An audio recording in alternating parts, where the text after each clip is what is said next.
I'm Shay Little, the director of Big Medium. Thank you all for joining us today. We have a wonderful group of people joining us. The curators from the Tito's Prize for this year's award and the recipient, Betelhem Makonnen, whose exhibition Rock Standard Time is still up in the Big Medium Gallery and available by appointment for viewing. And with us, we have the three curators who unanimously selected her for the award. Florencia Bazzano, the Assistant Curator of Latin American Art at the Blanton Museum of Art in Austin. Annette Lawrence, Artist and Professor of Studio Art at the University of North Texas in Denton. And Rigoberto Luna, Director and Curator at Presa House Gallery in San Antonio. Thank you all so much for being here, and I will hand it over to you.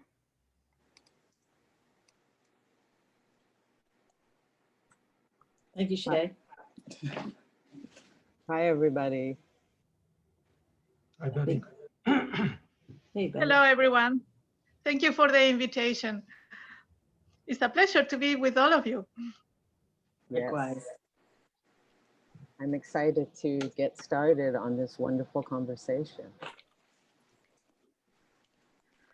So it was wonderful to see the exhibition again. Through the video, yeah. Yes, it was great. I'm thankful for Big Medium for having prepared that. And I would like to ask a question of you, Betty. I was always fascinated by the fact that you spent some time in Brazil, but I know you also grew up in Ethiopia and now you live here in Austin. So I was wondering how all those different experiences inform your work and your practice. Great question. Let me see. Yeah, you know, the question of like biography, as it is for all of you, is complicated, but I guess I could talk about it in the way of ruptures in time and space, change, moving through languages. Like you said, I was born in Ethiopia, 1972, but also 1964, because we have a different calendar. So I was born 2 different months, 7 years apart.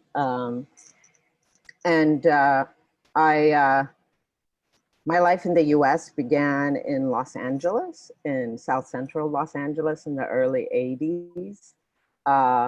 I think it's important where I started my life here because of how the experience I had in that specific place translated the United States for me. And I think it would have been different if I had immigrated to Northern Maine or Laredo, Texas, let's say. So, I came to Texas, to Austin. I studied at the University of Texas.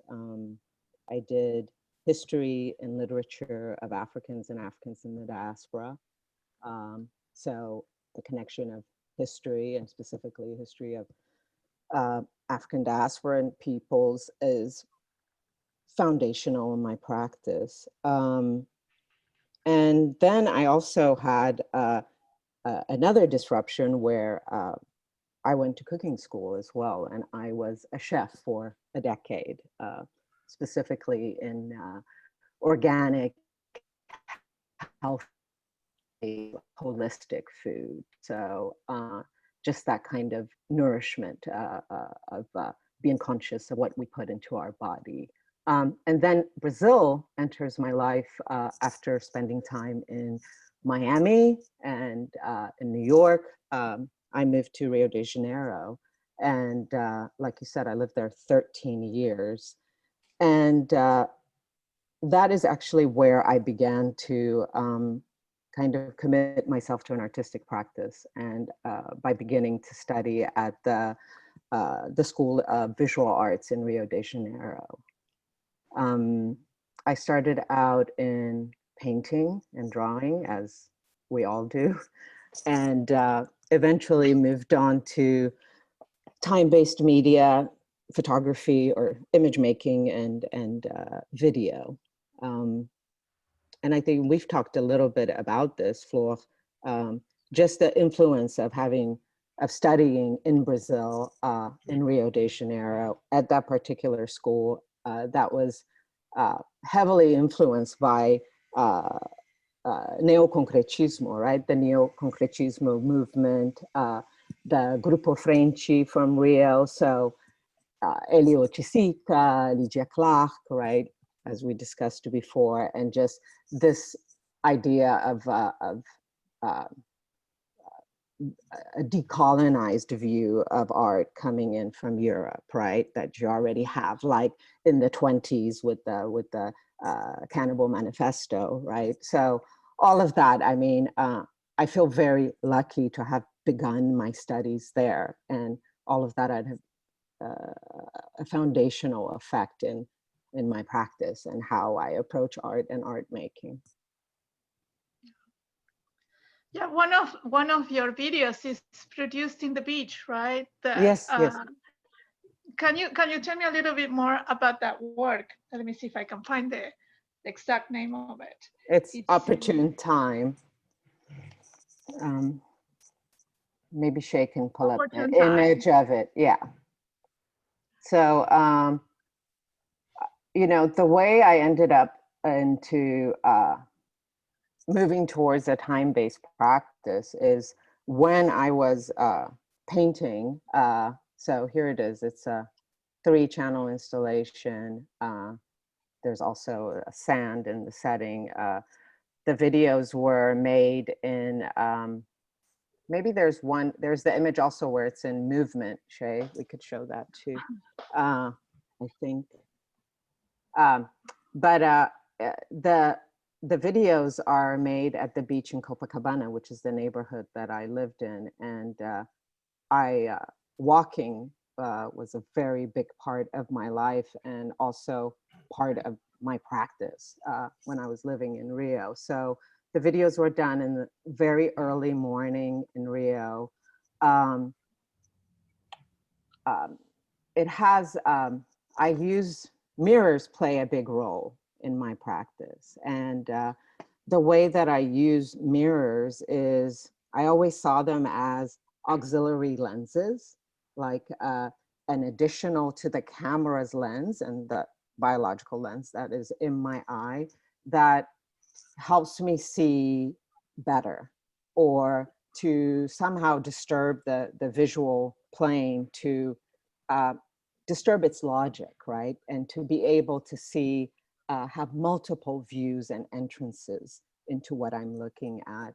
And in this image, in this work, I'm thinking about time, like I always do. And Opportune Time, the title, is just thinking about the moment that is most pregnant with potentiality for change, right? And it also makes a reference to Kairos time, you know, and I'm thinking there about how instead of a counted time, you have a time that is thinking more about like tempo, like in Portuguese, you know, when you think about tempo, it's talking about the weather, right? So a larger, more consistent time. The root of Kairos is God time, outdoor time, non-human time. So just thinking about deep time, connecting to that time, and what kind of potentiality that opens beyond the mechanical or the production time, right? Which is a shorter time and a time that imposes a certain short goal in mind. I like the fact that this piece has a kind of a dialogue with the other video that is across the gallery, anti-productivity exercises, moving time as space, which is, it reminds me how I first got to know your work through this wonderful video of you working also with a mirror. we had this fascinating conversation about the use of mirrors, and I come from reading Borges and his sort of love-hate relationship with mirrors, right? Mirrors because they reflect reality ad infinitum, and infinity was a concept that he was very uncomfortable with, but at the same time, mirror can create another sense of reality. So I love in this video that you continuously, it's like a cycle of adjusting this reality, adjusting the mirror and adjusting the camera. So I was wondering, what is the process for these exercises? I know that you carry them often in your studio. So I love the fact that one video is about being outdoors in the sea, in nature, and this other video is being inside. Uh-oh. Oh, We lost you. Of outdoors, indoors, and of mirrors in your exercises. yes. I love that you brought up Borges, because I think about him. I think he says something about time is what I'm made of. Time is a river, but I'm also the river, right? And the refutation of time, I think it is. And just the idea of the bifurcações, right? The Right. constant, Yeah. yes. So the non-linearity, the multiple possibilities for movement, right? And that's also very much fundamental in my practice and how I think of time, right? In terms of the exercises, yeah, I very much see them as an exercise, and I see my auxiliary lenses as a tool. As you said, you know, the show actually, the still images in the show, which are rendered in wall vinyl, are all outdoors, and they're actually an archive of like 10 years of me.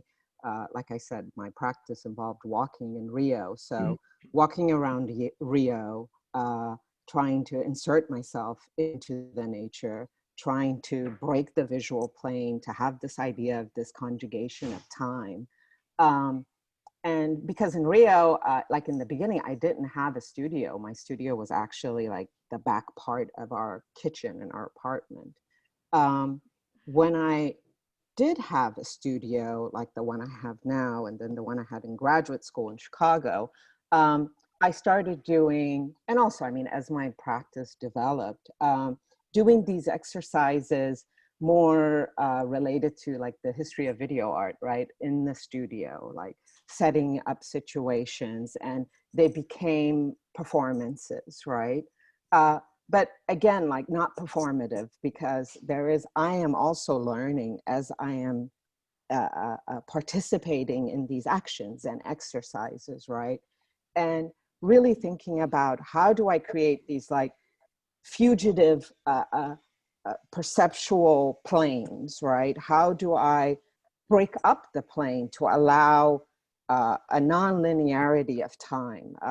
How do I gain agency to actually move space and time, to force the viewer to wonder, what exactly am I looking at here? What am I looking at, or think they know and then realize, no, wait a minute.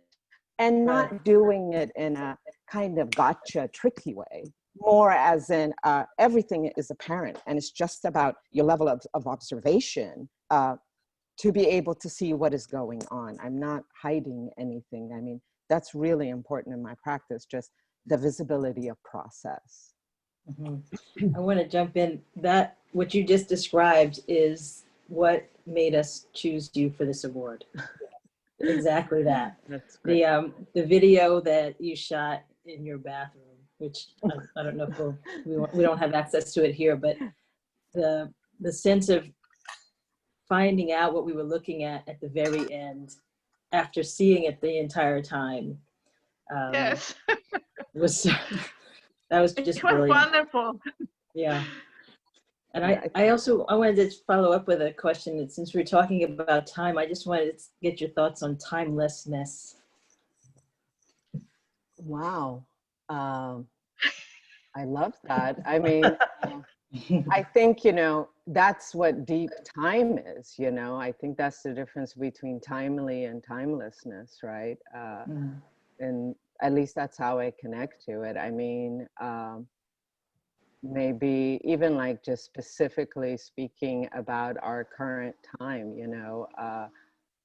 sometimes we interpret what has been going on, like really like socially with the manifestations and the rebellions. And we tend to say, oh, it's so timely, but there is a timelessness aspect to it when you really think about like how long it's been going on. It's more of like, it's the idea of, which I explore and extend an invitation to in the show of this, the now, it's all now. I mean, whatever you're thinking happened a long time ago is actually happening right now. And that is a very heavy influence and a vigilance that I practice in my practice. And I think it has to do with my history background, but also just my own personal history on this planet, I think. Right. I had going back to what Florencia was saying about space with your show, I was really curious, like the spatial arrangement of your work itself. Like you kind of laid out these paths for like the viewer experience and how they kind of activate the space through like the composition even of the works, but even where they're positioned physically. And so like, I think you have a great ability to communicate fluently, digitally, and organically. And I'm just curious how you made some of those decisions in terms of the show, like the placement and the varying like vantage points, like the monitors kind of sitting on the floor, and scale of the vinyl prints and things like I'm just kind of curious of your thought process specific to the show. I think I'm always paying attention to the power of disruption, of like opening a gap towards attention and perception by already destabilizing an expectation that the spectator, the viewer might have.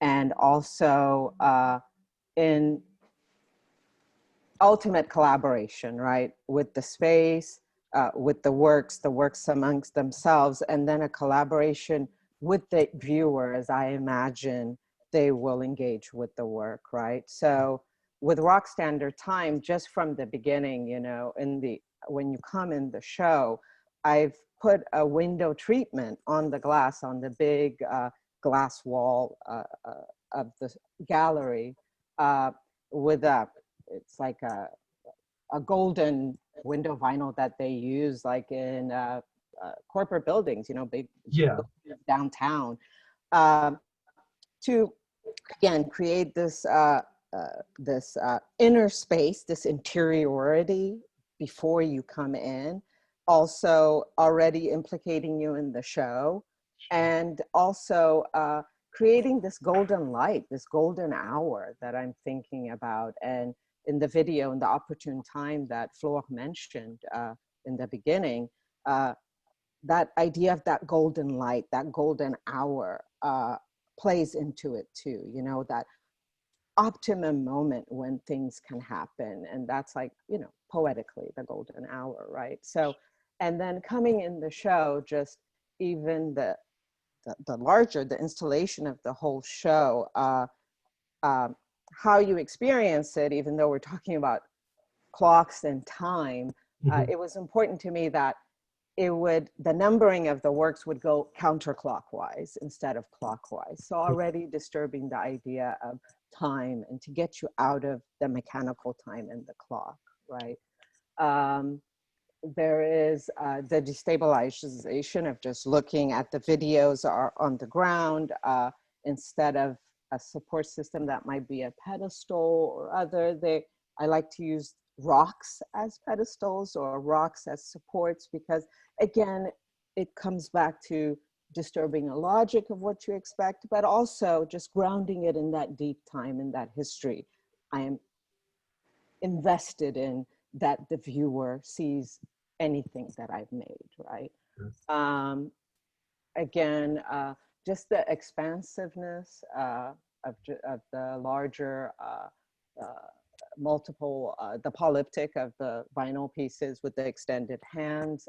Sound is a very important aspect of the show. I really wanted to feel like a meditation, an immersive kind of space. And there is like, and you know, when you came to see the show, Janelle made a wonderful comment, you know, about she felt like there was like an organized chaos quality to the show. And that was so wonderful, because that's exactly how I had imagined it. And I was so happy that it communicated, right? So this layering, and then after a while, you know, even if you come in and there's a disturbance, you will be reoriented. So I'm trying to disorient to reorient. So again, you've shifted how you're looking, how you're listening, how you are perceiving.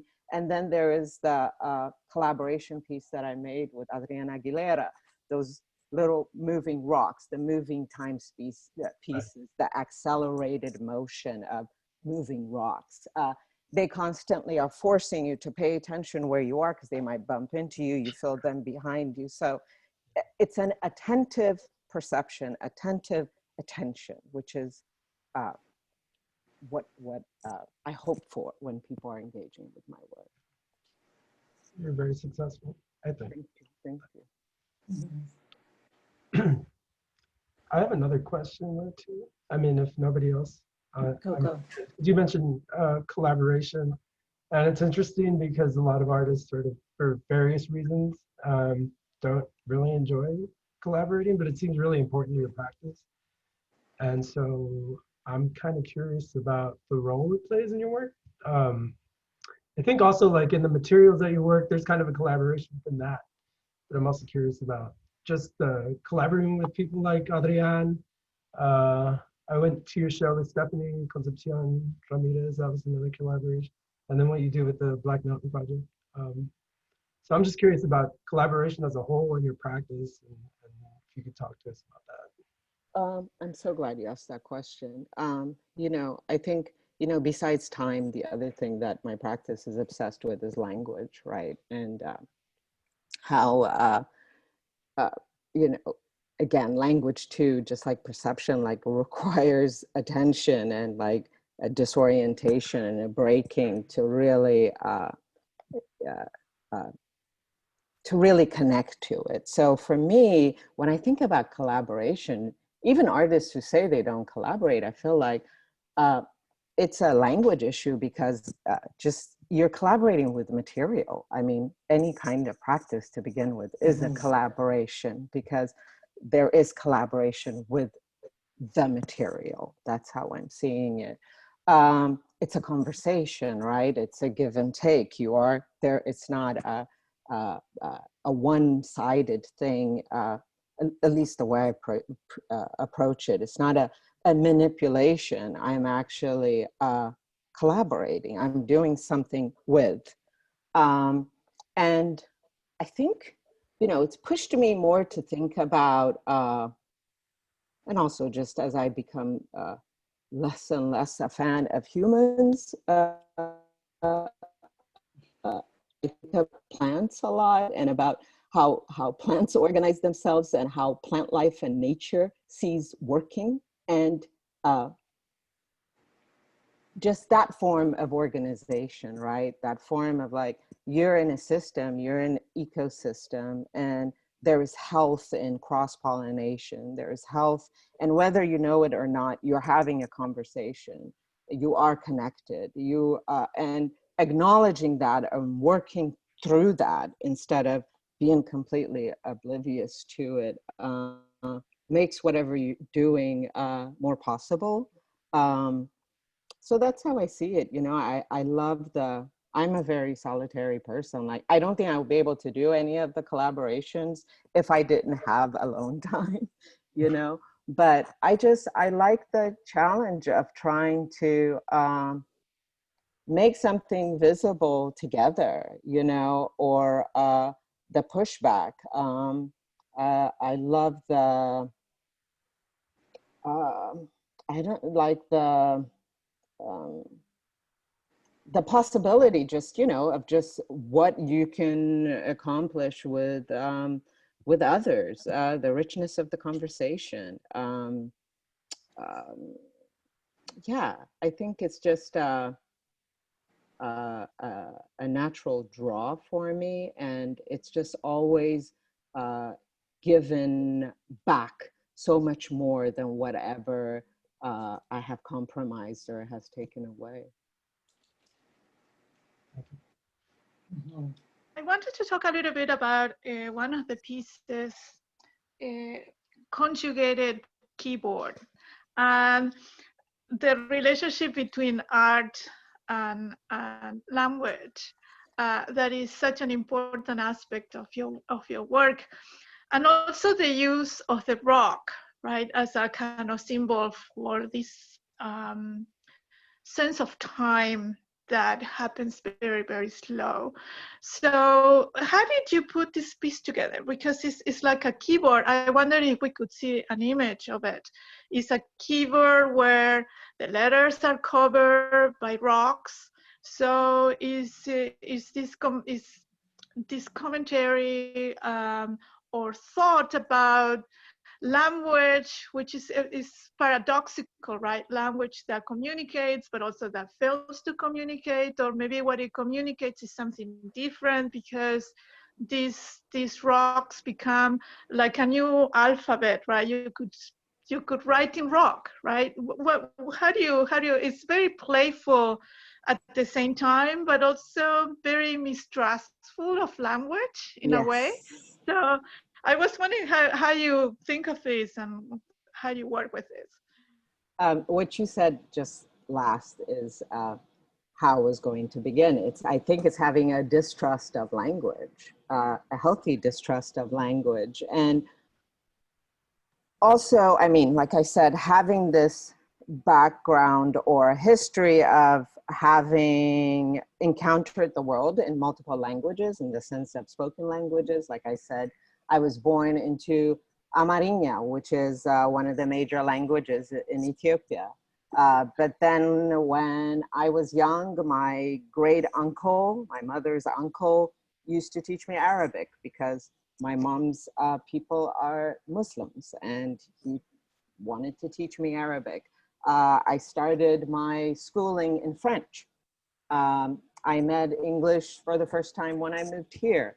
When I was in Miami, I learned, I was like operating in Spanish, and then moving to Portuguese in Rio, and just realizing like that mobility of language, the non-neutrality of language, right? There's that already. But then there is also the distrust of language that comes from, you know, being of African descent, a Black person on this planet, relationship to single narrative histories, to the idea of how a language could actually be against your own existence, you know, like a language that can attest to your experiences, or a language that voids your experiences, misrepresents your experiences.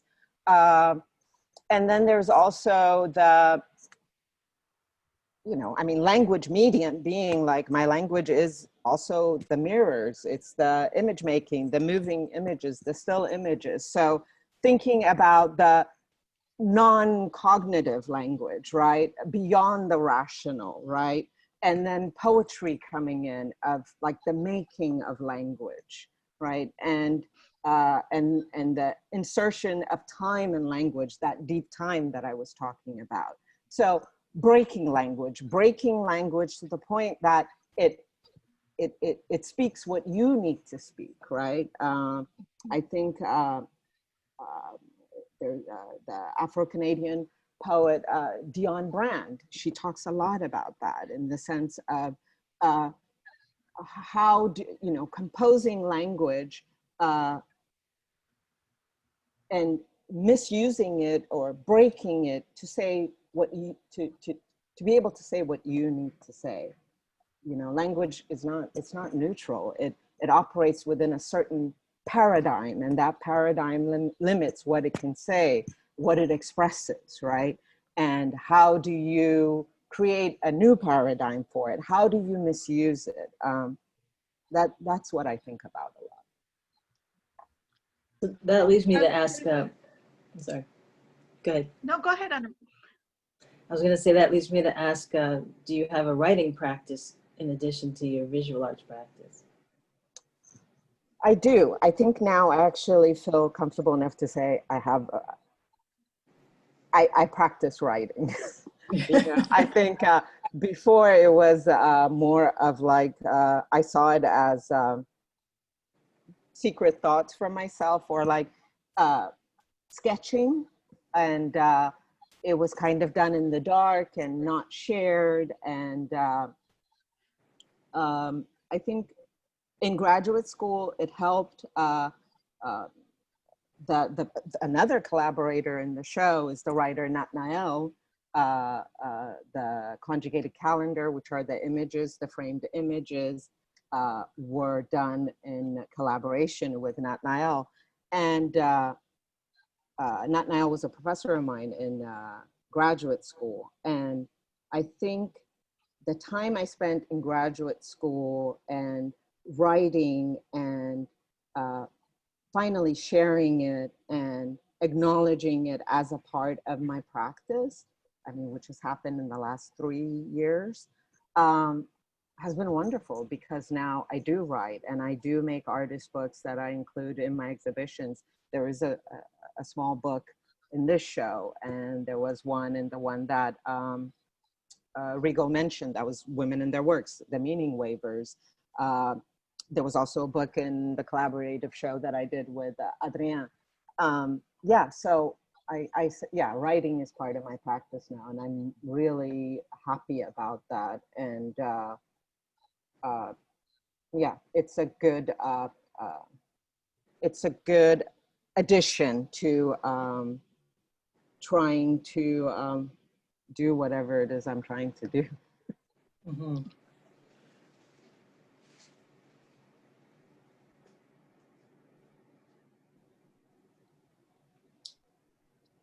So, what time is it? That's funny. 11:30. 40 minutes have passed already. I have another question. I'm interested in the theme of time and the relationship of time to the rock as a symbol. So, and that comes also from language, right? Because you use the word conjugate in several of the titles of your work. So I was wondering how those things come together. Yeah, conjugation. It's like a rock conjugation. Yes, yes, yes. I think about, I think I arrived to this concept of conjugation in my practice through rocks. Thinking about rocks as illegible clocks. Thinking about, again, this connection to deep time, realizing that the present has the past and the future collapsed in it. It's a conjugated present, which is the way I think about it and conceptualize it in my works. And conjugation itself, I began to think of it as an extension of abstraction. You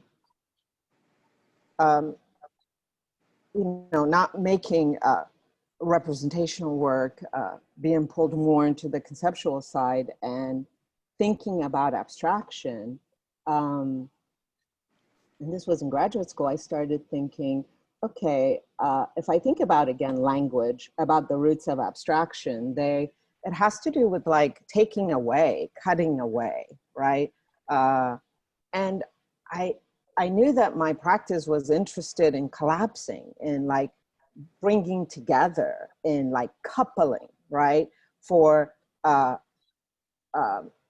if I'm disturbing the visual plane, I want to do it with a layering, not even a juxtaposition of a side-by-sideness, but what I think of as a juxtafusion, like where interior and exterior collapse on one another. And conjugation just kind of emerged as, okay, that's what I'm doing. I'm conjugating, and time is always a factor there. And, Right. you know, it's not like I don't neutralize differences, or it's in the transformation, like different constituents are joined together. They don't lose their differentness, they're still together. And it requires like a longer view, so there's not a quick legibility.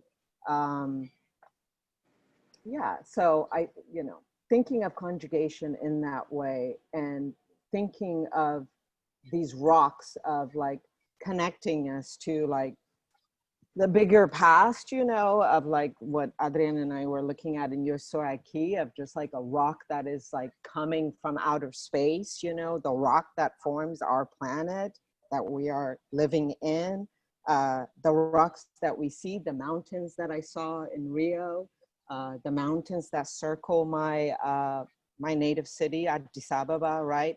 As these illegible clocks that are present, right? And thinking about like everything that they have witnessed and what they connect me to. Just that, you know, that geological time intersecting with historical time. And how, yeah, and keeping that like as a vigilant mode of perception when I'm working. I think it's interesting how you started by telling us that you have 2 birthdays. And that you have, that means you have 2 ages, which is yeah, interesting also, you know.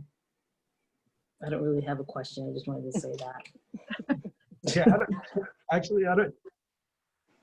keep thinking about like the conceptual language of the like the materials in the work, like, but each item still has like its individuality.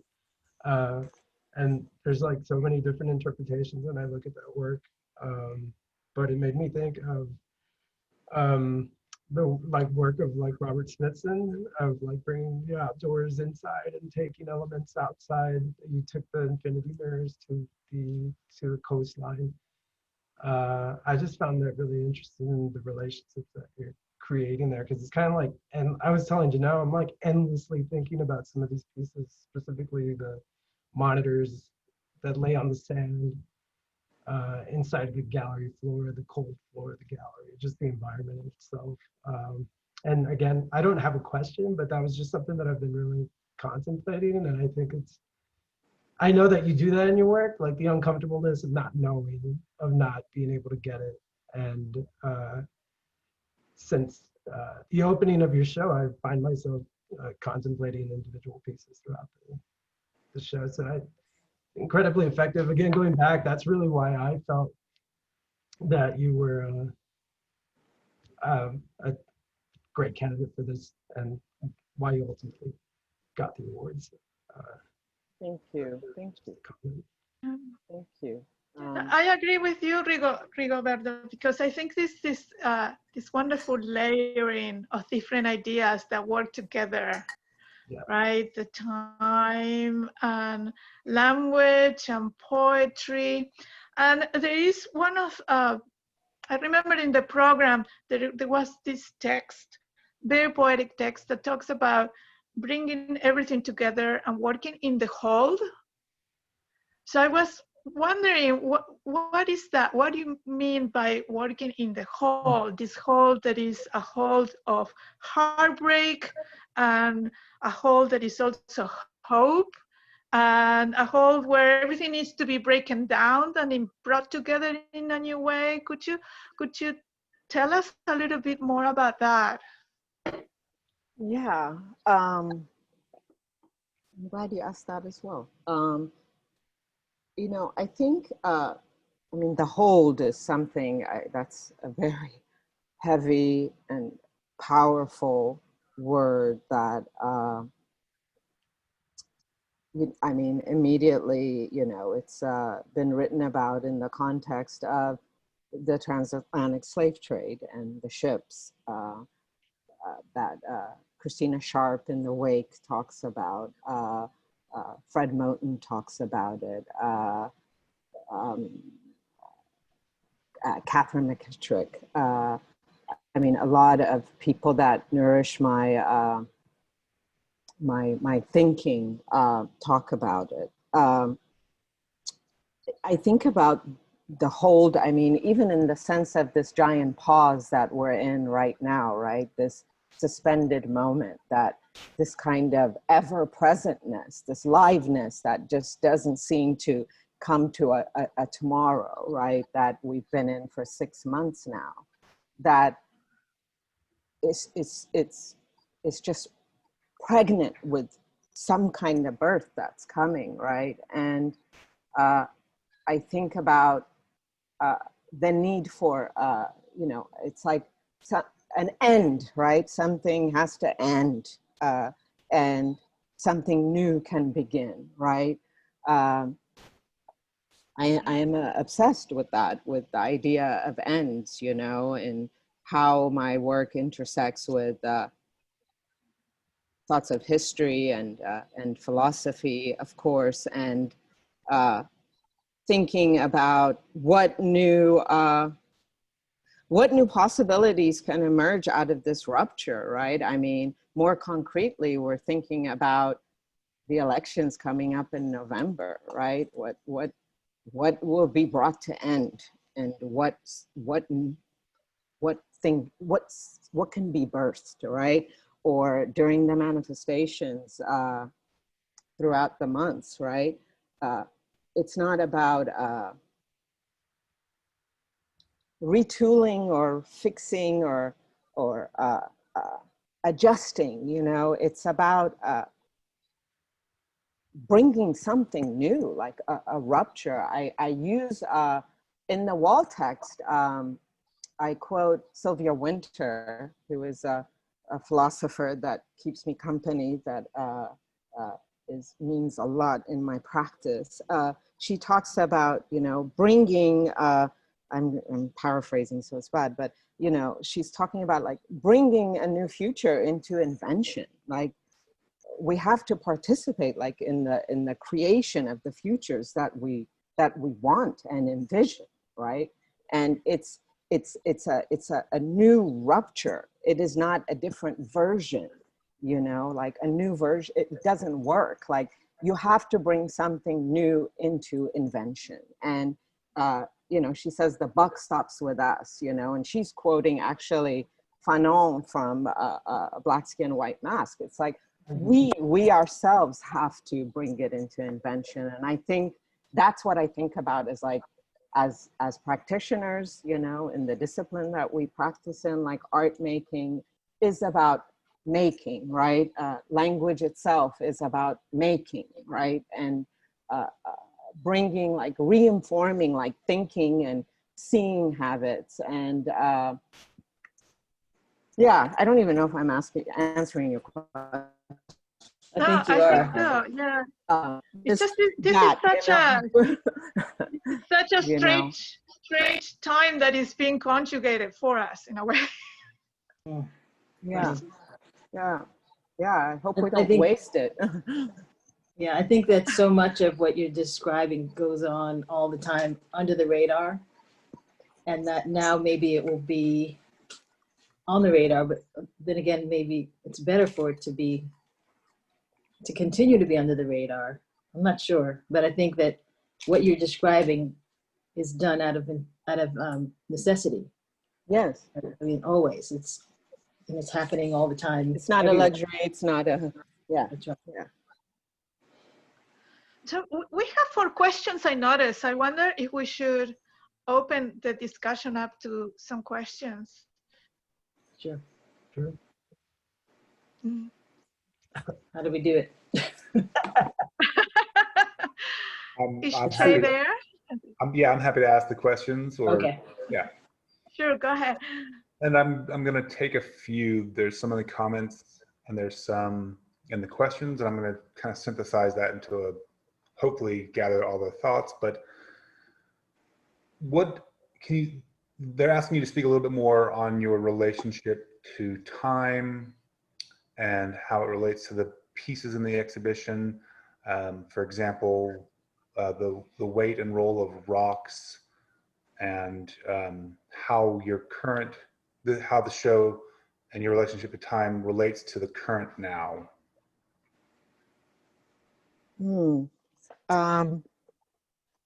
know, I thought it was interesting that I mean, I worked on the show in the fall, right? And the end of 2019 coming into 2020. But, and it was really, I mean, all my shows are very personal, but this was like deeply personal, of just like feeling this intense shared anxiety, not just like in my family or peers, or just in general, of this acceleration of time, and this feeling of really being exiled from time, and just like this sense of like not catching up, not a disillusion with time, a disconnection with time. And I mean, I'm constantly thinking about time, but like there was like just an acuteness to this, and I was just like, this is urgent. Like, how do I respond to this? You know, how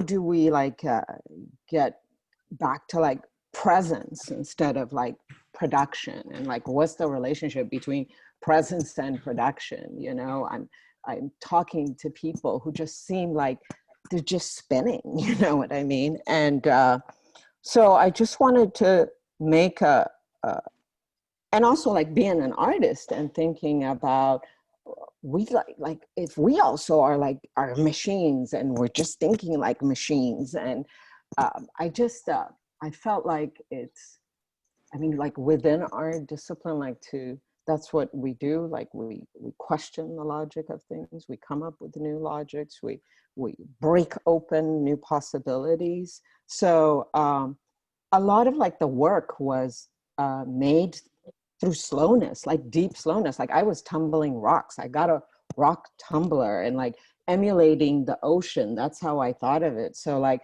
you know, like the first process takes a week, and then you switch it out, and then another week, and then another like type of sand. You know, my studio was covered in sand. I had so much sand in my studio. I was walking around picking up rock. I mean, I do that anyway, but like in preparation for the show, you know, the rocks that are in it are just rocks I was just picking up when I was walking. So I was always emptying rocks out of my pocket.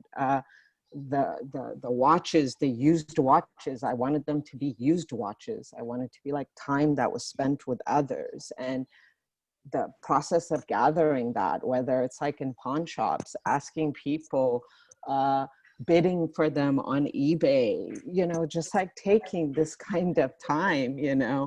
And then like also the images that I have in the show, like I said, the still images, those photographs of the hands reaching into nature, are from an archive when I was in Rio. So it's like 10 years of taking these images, using these auxiliary seeing devices, these lenses.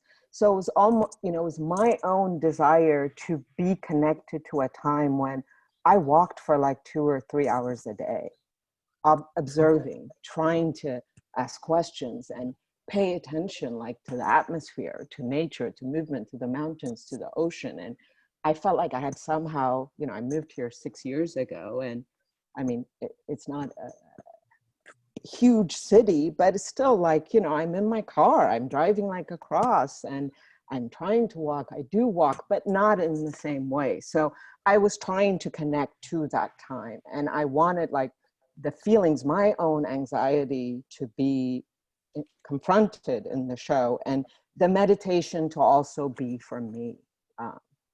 And that is how I imagined it. And then it happens, like the show opens March 6th, and then within a couple of days, we're all in lockdown, and the show is locked down, we're locked down, we're all inside in quarantine. Time like loses all its structure, you know, and we are all forced to do a kind of catching up too, and an assessment, and to wonder about our relationship with time. I hope that answers it. I think you got it. Yeah, there are a lot of great questions in here. And in the sensitivity to time, with a little time left, we'll ask one last one. So who are people that you look to currently for inspiration? Are any of them scientists? How do you describe or decipher the relationship between art and science? Oh, wow. Deciphering the relationship. I think that there was a time when they were in the same family. I mean, they were like together, and then somehow they got classified as being different. So I'm interested in collapsing them together, or realizing their interconnectedness and their collaboration, their similarity in, you know, its observation, its curiosity, is trying to make sense of the world or create language for the world. So the people that nourish me are those that don't see that, that transgress that boundary. And it's so many. I am currently, I mean, reading is a huge part of my practice. I mean, from literature to philosophy to theory, text, but always thinking about the difference between thinking and theory. I'm on the side of thinking. I've been reading a lot of Dionne Brand. Annette knows because I was sending her some stuff. Yes. Because of how she thinks about, you know, she talks about Black abstraction, its relationship to language, breaking language, mistrust of language. I read Nat Nael, who I collaborated with. She had a new book out recently that was fantastic. It was called Hatred for Translation. Sylvia Wynter, who I mentioned earlier, Afro-Caribbean philosopher who looks at the idea, the construction of the human, the registered human, the connection to colonialism, to the Enlightenment project. I read Glissant all the time, Edward Glissant. I read, currently I'm reading a new book by a professor from Yale. I'm sorry, I can't remember the name, but it's a new book on Baldwin and just how James Baldwin made such a big difference in his life. It's a wonderful book that my life partner gave me. What else? I mean, as far as artists, I love Renee Green. I love Lorraine O'Grady. So yeah, I mean, there's so many like maps and food sources to list. That's a great list. Yeah, I was taking great notes. reading list.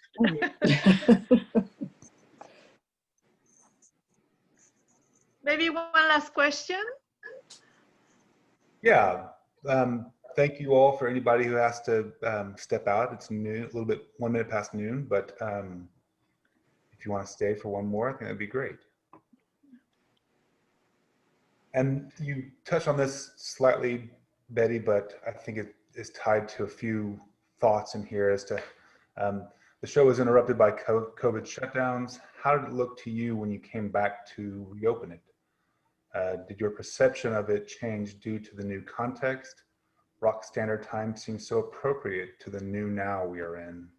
Oh, that's a great question. I have to say, you know, I went through a whole process of, you know, when the show closed and then everything closed and we were all indoors. And, you know, I mean, the complete like upheaval and,